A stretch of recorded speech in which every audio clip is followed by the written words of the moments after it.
How would you like to make an impact in your community? How would you like to help someone that you know who's been a victim of some type of trauma? Well, maybe it's domestic violence or something a little bit more traumatic. Retired police officer and domestic violence expert Rebecca L. Mahan created a program that has been so successful that lives have dramatically changed and people have been able to overcome significant trauma. The book, Victims Overcoming Traumatic Events, is available on Amazon and is designed for patrol officers and those who respond first to domestic violence. That includes you.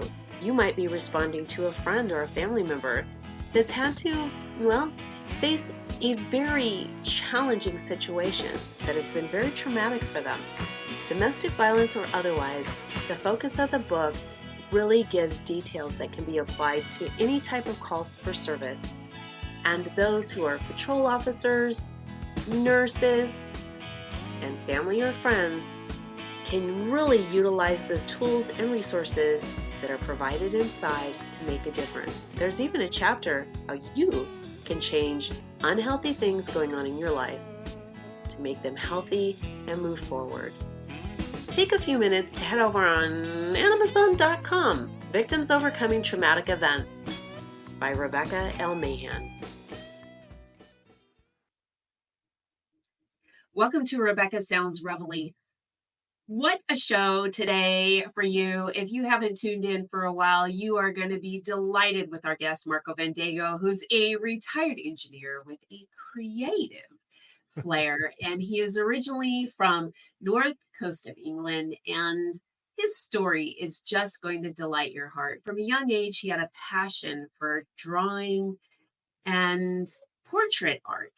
His skills really carried him into a career during a time when hand-drawn illustrations were pretty much essential. And although the rise of computer-aided or CAD design posed challenges, he embraced these new outlets with greeting card design and language studies. It's really exciting too because his spiritual journey began in 1980 with Bible studies, and it led to his baptism as Jehovah's Witness in 1982. Marko's creative spirit has just extended into songwriting, and oh, wait till you hear them. And it resulted in a 2017 radio interview on RTE in Ireland after submitting a song to the Irish Eurovision Song Contest. You're going to just love it because I'm going to play some of these songs, not just during this show, but in some of our upcomings. But he was inspired by these ventures, and he authored a four-part book series called The Big Bad Wolf, and it is on Amazon KDP. His audio works feature original music. Like I said, you are just going to love them. And they have a really sort of a unique twist to the timeless story of the Big Bad Wolf, that narrative. So welcome to the show, Marko. Thank you very much, Rebecca. Lovely to meet you again. I am so delighted. You have so much to share. And I really want to get to the storyline, the narrative, how that all came about. I mean, there's so much. I'm just jazzed with all of it. But I've got to ask you about your red hat. Oh, funny you should say that. I got this off a big issue seller. In the UK, we have people who sell a magazine called The Big Issue, and that's to raise money for homeless people. Now, because we've got a number of Romanians in the country, near where I live, or close to where I live, the Big Issue seller is a Romanian. And I developed a friendship with him. Real nice guy. And anyway, I've studied Romanian, and that leads me onto a story because I only know a little bit. But prior to that, I'd actually studied a little bit of Romanian about 30 years ago, because where I live on Teesside, there used to be an international folk festival, and the delegates used to come from all over the world to dance and sing at Billingham on Teesside. And what used to happen was that because delegates came from all over the world, they would need accommodation. Well, various towns would give accommodation to a country, delegates from one country, and so in the local free paper, they wanted accommodation for some Romanians, and so I opened my house to give accommodations to two Romanian coach drivers. So this one evening after work, or one afternoon after work, I went to my local library to get a book on Romanian out. So whilst I was there, over the road, the car park, I saw the coach pull in, and I knew it was one of the Romanian drivers. So I went across to him. I got on the coach, and we greeted each other. And I thought, I'll do you a meal tonight. Well, the new peshte was fish, and in the UK, fish and chips is a national dish. But I didn't know what chips was in Romanian, and he refused the fish. So I said, okay. And I thought I'll do a ham salad. Yeah. That So sounds great. yeah. So I knew what salad was, salata, but ham I didn't know. So I went right pig, and he said chine, and I thought that's a dog. I said this isn't Springfield, Ohio.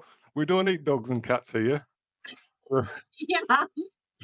So anyway, he said to me in Romanian, "You're a nice man," and I returned the compliment, but it didn't turn out that way because I called him a thief. Because by his reaction, he got hold of a Bible on the dashboard of the coach and said, "Ioan Abraham, Biblia, Biblia." I thought, oh, and he's doing this with his face. It was a dark-skinned people in Romania who were more likely to be thieves. So that was my baptism of fire with Romanian. Well, you really enjoy helping other people, and your heart is just incredible. What a story. I love your hat. It brings you a lot of really good memories, and knowing for anybody to open their house, especially uh, to people they don't know, but people from another culture, another language. I mean, that's a lot. Mm, thank you very much. I mean, a lot of people would do it and have done, but I had the opportunity, and it turns out the two coach drivers were nice guys. So yeah, it was lovely. I I didn't do my ham salad. No ham Or salad. no ham salad or dog salad. Oh my goodness. So tell me how you got to writing. The I have a lot of ideas, and I was inspired by a film that you'll be familiar with, Rebecca, called My Cousin Vinny, with Oh, Joe Pesci. this is going to be And so good. yeah, and Fred Gwynn, Herman Munster. So I loved the film, how it was developed, and I loved the interaction between Joe Pesci and Fred Mhm. Gwynn. So I thought to myself, what would happen if the big bad wolf went to court for his crimes? And so that started me down the road to write something about it. And what I did, I used certain stories from folklore about Red Riding Hood and the Three Little Pigs. But then what I did, I introduced two other uh, stories that were unrelated. I used Bo Peep losing her sheep, and I also used the thing from childhood. There was a game that kids used to play called "What Time Is It, Mr. Wolf?" And Okay. what used to happen, the boy would go against the wall, put his hands over his eyes, and the girls would go behind and say, "What time is it, Mr. Wolf?" And so he'd turn around and say, 2 o'clock. And he'd turn his face back to the wall, he'd creep closer and say, "What time is it, Mr. Wolf?" "It's 3 o'clock." When they got to 5 o'clock, he said, "It's dinner time," and he'd chase It's after the girls. Yeah. So I've incorporated that in the story, and I've used a lot of a license there because you'll have been many places, Rebecca, where you've seen clocks. I don't know if it's in Grand Central Station or whatever. There's clocks showing different time zones, and so I've yeah. incorporated that in my book. A bit of a license there. So yeah, and what happened was originally I was just going to do the book for myself, my own, uh, yeah, as a record of what I've done. So I went onto a particular site. Excuse me, please. And I did an illustration for the front cover, like Michael Jackson-esque, and I've got on "Who's Bad," you know. Um, so I did that, and I managed to finish the front cover, and I put that up on this site. But then I needed to put the script on. Hadn't really written much, so because I was working at the time, in and out of work, it took me about 4 years to really get serious about it. And when I looked, I'd had about 800 views on this site. I thought, wow, this has got mileage. So I thought, well, I'll try and sell it. But this particular site wanted too much money for printing costs. It would cost me money. I Uh-huh. went on I went on another site. It was the same thing. So finally, I went on KDP, Amazon, self-publish, and that's a better site for me anyway. And the printing costs are still high, but the Kindle version is more akin to what it should be price-wise. Yes, I can understand all about self-publishing. I went that route myself.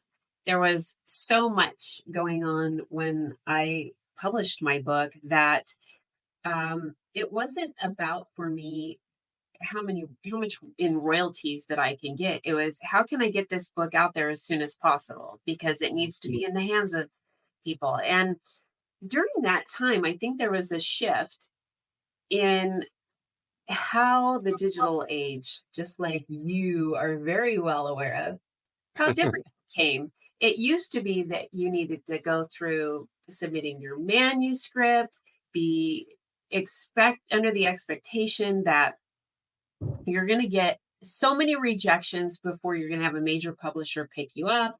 Then they're going to send you, this advance, and then you've got this whole marketing tour and things, yes, are still that way, but they're not. The advancement in with Kindle and all of these different self-publishing opportunities and self-publishing houses, if you will, give people a chance to get their things published and into the hands of even mainstream media long before something detrimental happens. It used to be you don't become a famous author until, you know, um, you pass on, but that's not the case anymore. Now you can have multiple books out there. You can have short books. You can have, these.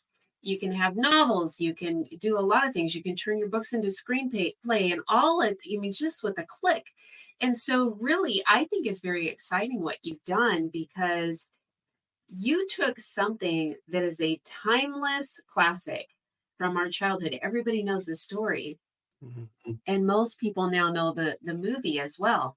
My cousin Vinny. I mean, most people are really so merging these ideas and showing a creative side. I think that this is really exciting. I personally, I am a very creative person, Yeah. and I just really love to have that Oh, feeling. It's the adrenaline in these ideas that come. But this with you, and then it's carrying on. You have how many books now? um, I've written 4. The fourth one still needs the audio completing, which should be round about early December. I I just need one more narrator to do his part. Mhm. So, but that's in the process of being uploaded to ACX.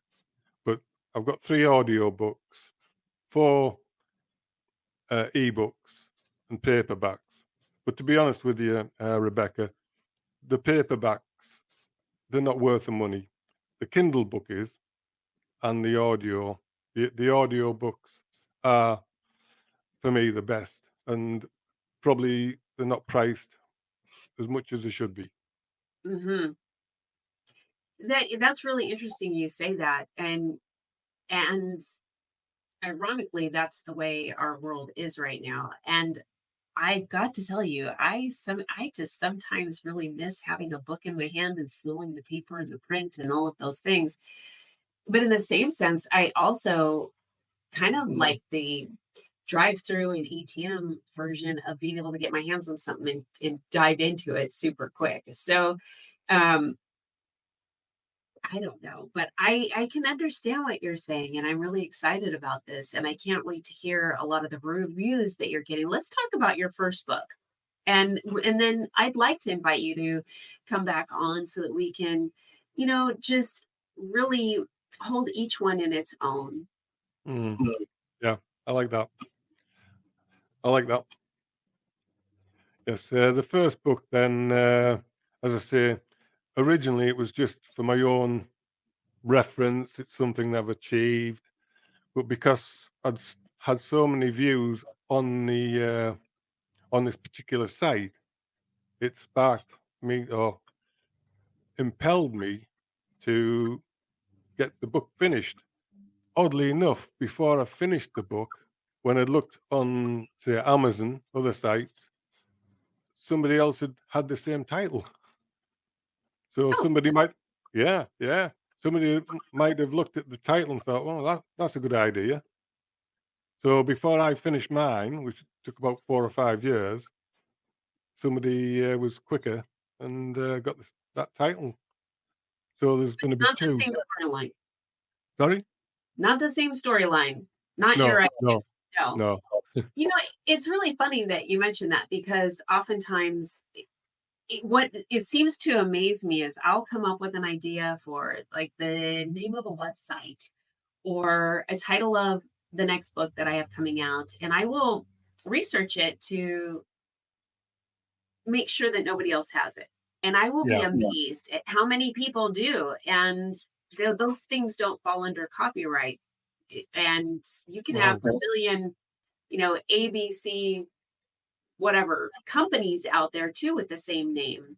yeah, And yeah, even though you have to be really careful with that because of trademark and infringement and such, it still amazes me that you can be over here on the other side of the pond and I can have an idea and we're in two different parts of the world.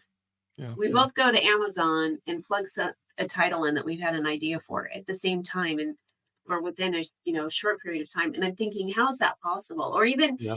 you think you have a unique name and you Google your name or you Facebook your name, and there's a million other people who already have that taken. It to me is mind blowing how. It's bizarre, isn't it?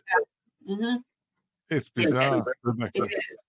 Well, I'm It's really excited about this, and I'm excited to get to know more about all of the things that you have going. This first book, without giving anything away, especially the plot, can you give a little snapshot maybe of like a comment or something that the big bad wolf says, or something that would, you know, let the audience know, hey, I need to go check this out?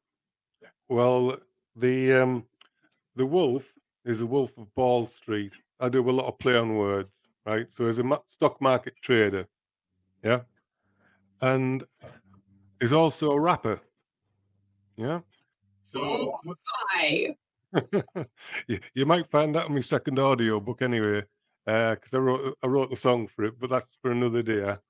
And so the it goes before the judge, and he's representing himself, he's defending himself, and the judge says about him being, he said, "Well, you are known as a big bad wolf," and he says, "The only thing big about me is my nose.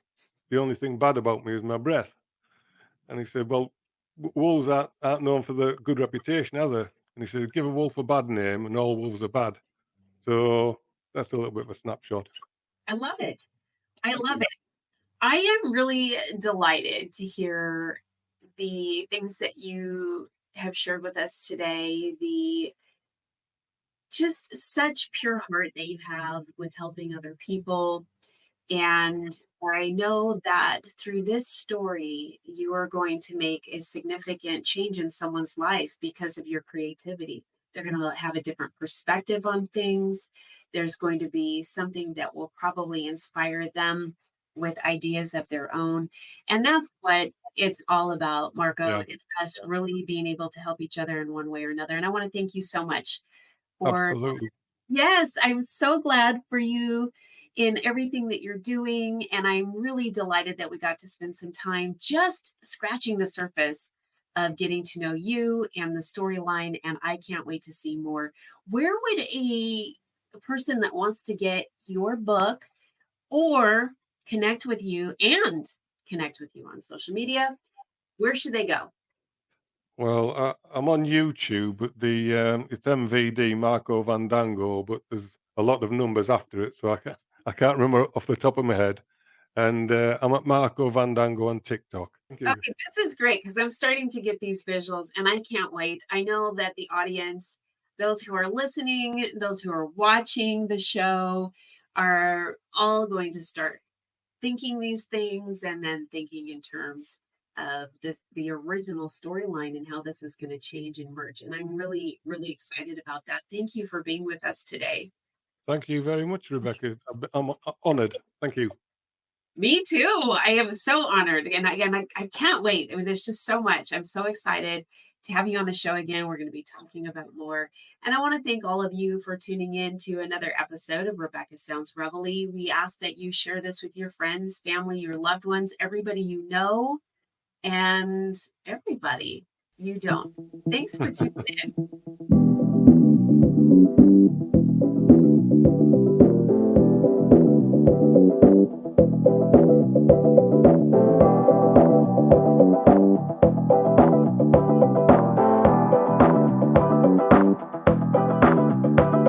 I'm the big bad wolf and you like my style. I wear sharp shoes, got a winning smile. Selling stocks and shares have made me rich. I'm smoother than cream when I make my pitch. I drive fast cars, live the jet set life. My woman's so fine, I made her my wife. My yacht so big, got a swimming pool. All the honeys love me cause they think I'm cool. Gonna huff, gonna puff, gonna blow it down. Gonna huff, gonna puff, gonna blow your house down. Gonna huff, gonna puff, gonna blow it down. Gonna huff, gonna puff, gonna blow your house down. I'm the king of the hood, I'm like royalty. Even the Queen of England invites me round for tea. So just bow low when you see me coming. You know it's me, by the tune I'm humming. I'm out of this world, but with a human face. I'm a man in black who travels into space. Gonna fly my rocket ship up to Mars. You're gonna see my name written in the stars. Gonna huff, gonna puff, gonna blow it down. Gonna huff, gonna puff, gonna blow your house down. Gonna huff, gonna puff, gonna blow it down. Gonna huff, gonna puff, gonna blow your house down. Gonna make you an offer that you can't refuse. And if you turn me down, you're bound to lose. Gonna build a highway right through your town. Better sell me your house or I'll blow it down. Gonna huff, gonna puff, gonna blow it down. Gonna huff, gonna puff, gonna blow your house down. Gonna huff, gonna puff, gonna blow it down. Gonna huff, gonna puff, gonna blow your house down.